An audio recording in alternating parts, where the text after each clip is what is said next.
নমস্কার বন্ধুরা, কেমন আছেন আপনারা সবাই? মায়ের রান্না অ্যান্ড ব্লগ চ্যানেলের নতুন একটি ব্লগে আপনাদের সবাইকে জানাই অনেক স্বাগত।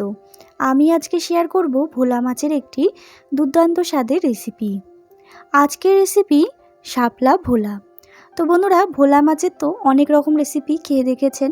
একবার এইভাবে আমার পদ্ধতিতে শাপলা দিয়ে ভোলা মাছ তৈরি করে খেয়ে দেখবেন, ভীষণই ভালো লাগবে। আর এই রেসিপিটা কিন্তু করতে বেশি খাটাখাটনির দরকার নেই, খুবই কম উপকরণ এবং খুব চটজলদিও হয়ে যায়। তো চলুন রেসিপিটি শুরু করি। তার আগে আমার চ্যানেল এখনও সাবস্ক্রাইব করা না থাকলে অবশ্যই সাবস্ক্রাইব করে পাশে থাকা বেল আইকনটা ক্লিক করে রাখবেন।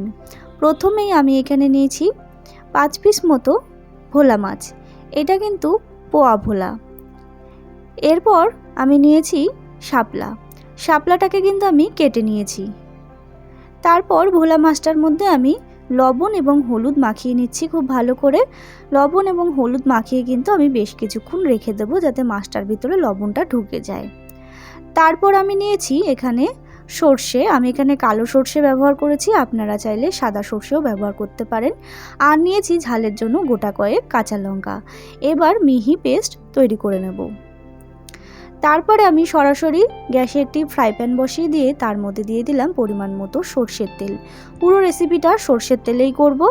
তেলটা গরম হয়ে আসলে আমি একে একে লবণ এবং হলুদ মাখানো ভোলা মাছগুলো কিন্তু বেশ ভালো করে ভেজে নেব।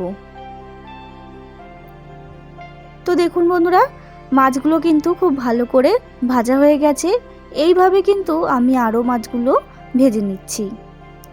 তো বন্ধুরা, আমার এই রেসিপিটা কিন্তু করতে হলে পুরো ভিডিওটা দেখতে হবে।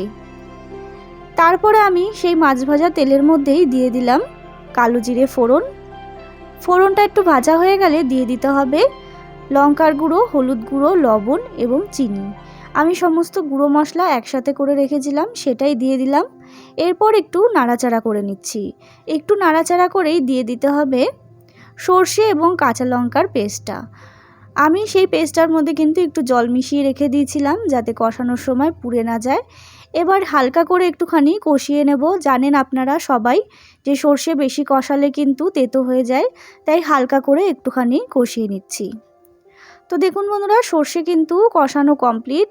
এরপরে আমি দিয়ে দিচ্ছি একটা টমেটো কুচি। এবার টমেটো কুচিটাকে দিয়ে একটু হালকা করে নাড়াচাড়া করে নিচ্ছি। হালকা করে একটু নাড়াচাড়া করেই দিয়ে দিতে হবে পরিমাণ মতো জল। আমি সামান্য পরিমাণই জল ব্যবহার করলাম।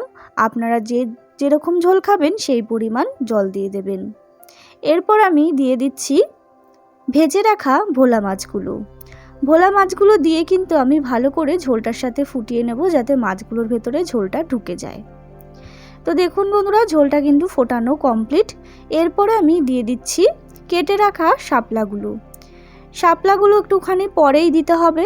আপনারা সবাই জানেন শাপলা সেদ্ধ হতে কিন্তু খুব বেশি সময় লাগে না। তো দেখুন শাপলাগুলো দেওয়া হয়ে গেল। এরপরে দিয়ে দিচ্ছি আমি কয়েকটা গোটা কাঁচা লঙ্কা।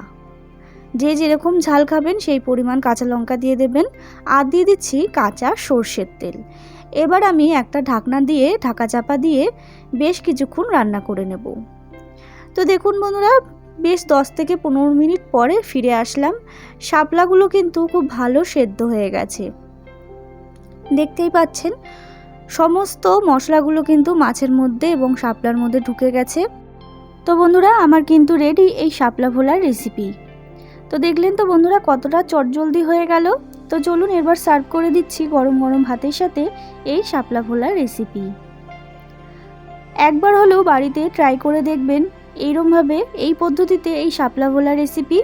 ভীষণ ভালো লাগবে, কথা দিচ্ছি একবার খেলে বারবার খাওয়ার কথা মনে পড়বে।